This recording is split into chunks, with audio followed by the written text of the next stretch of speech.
This is Sam Hooper with the Institute for Justice, and I want to talk about some really good bills that are coming up for hearings in the Texas legislature this coming week.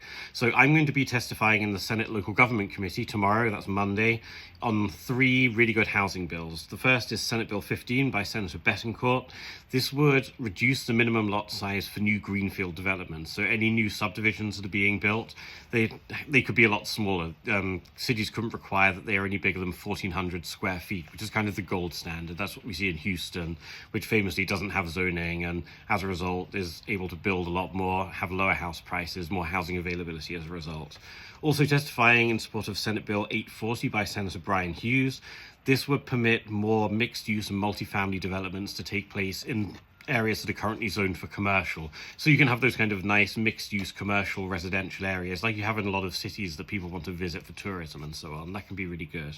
Also, I'll be speaking in support of Senate Bill 673 by Senator Hughes, and this would allow the construction of accessory dwelling units, granny flats, casitas by right. So you could build one anywhere that's currently zoned for a single family home or a duplex. So three really good housing bills to try and tackle the housing crisis. This is a priority area for the legislature, and the Institute for Justice is pleased to be supporting those bills.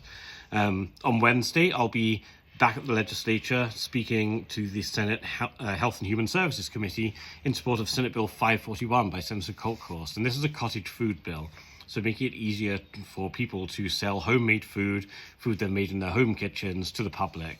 It would increase the cap. At the moment, you can only sell up to, I think, revenue of $50,000. This would increase that cap to $100,000 to try and keep up with inflation and just make it a worthwhile and economically feasible living for people.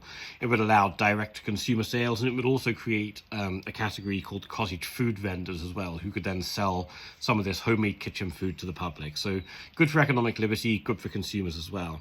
And while this is going on, my colleagues and I from the IJ legislative team will be having more meetings with legislators, with activists, with some other people as well, in support of IJ's general economic liberty agenda.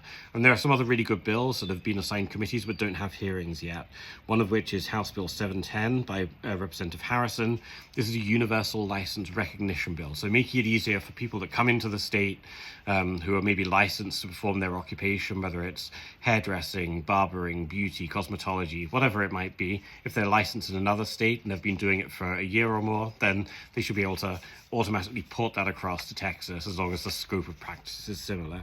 And then Senate Bill 99, which is what we call the Sunrise Bill. So here, this is making it a requirement that if a new occupational license is ever proposed in the legislature, then something similar to a fiscal note has to be attached to it as it goes through every step of the legislative process. So to demonstrate that this occupational license is actually necessary and just the kind of costs and burdens that it was imposed. The hope being that if you have this information up front on the potential costs of imposing new occupational licensing, it'll make legislators think twice about whether they really need to do it in the first place, rather than doing it and then only discovering the unintended consequences way down the road.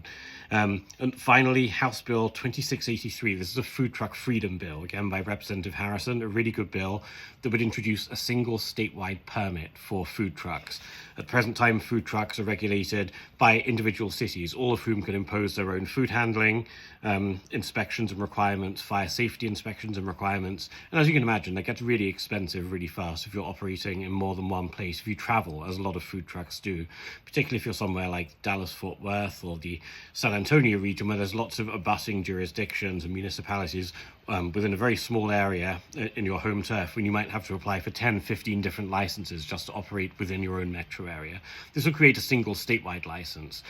Because South by Southwest is happening in Austin right now, it's a great opportunity for me, in my kind of what little downtime I have, to go to different food trucks with a little one-pager for our bill, explain to them how this is going to actually benefit them potentially, and try and get some grassroots support for our bill, explain to the food truck operators how this will help them, and then hopefully, they will support the bill, tell their customers to support it as well. So lots going on. 4 different bills I'll be testifying on, lots more bills I'll be meeting about. Maybe I'll see you at the Capitol if you're there. I'm at Ledge Lawyer, Sam Hooper at the Institute for Justice. Feel free to stop me and say hi if you see me in the halls of Capitol, and I'll update you once I'm there.